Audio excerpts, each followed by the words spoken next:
Hello. In this series of videos, I'll show you how to run Neo Ada programs on the Neo RV32 using the Neo RV32 HAL. So please first go over the hardware videos. At least so this one refers to the latest diamond videos.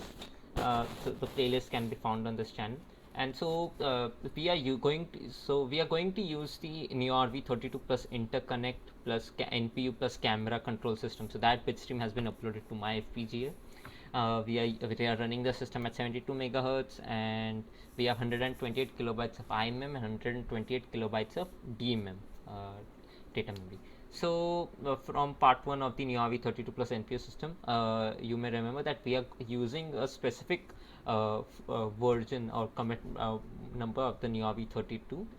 And yeah, so we had downloaded the Neo RV32 setups folder, and yeah, the setup folder also comes with an empty Neo RV32 HAL folder, which we populate with, with this.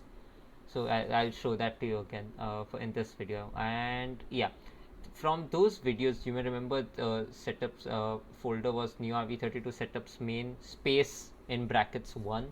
Now I've renamed it to Neo RV32 setups main 1 to like so that there are no white spaces and anything like that.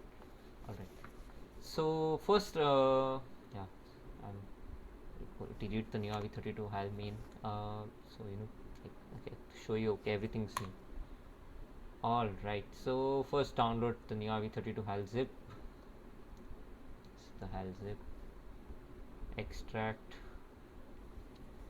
Let's just copy it for now in the setups main folder 1. Paste it. Okay, I don't know why this happened. Yes. This is the Neo RV32 HAL main folder. In this folder, there are a few files that are of particular interest. One's the in the Neo RV32 HAL source folder is the linker script. So in the linker script, you define the sizes of the IMM and DMM along with the stack size which you plan to use.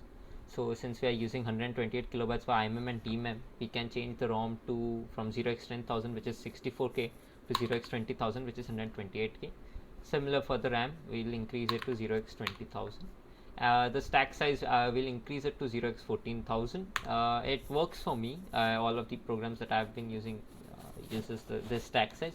You may change these values depending on how your system is set up and what resources you have left, etc.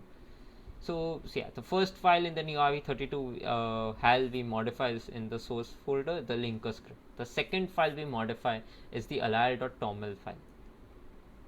So in the alar.toml file, this configuration variable set up the system clock speed. So the default the values here are 200 megahertz and 100 megahertz, last and default values respectively. Since we are using 72 megahertz as a clock speed, we'll change this to 72 each. 72. Now our Neo RV32 HAL setups folder is ready.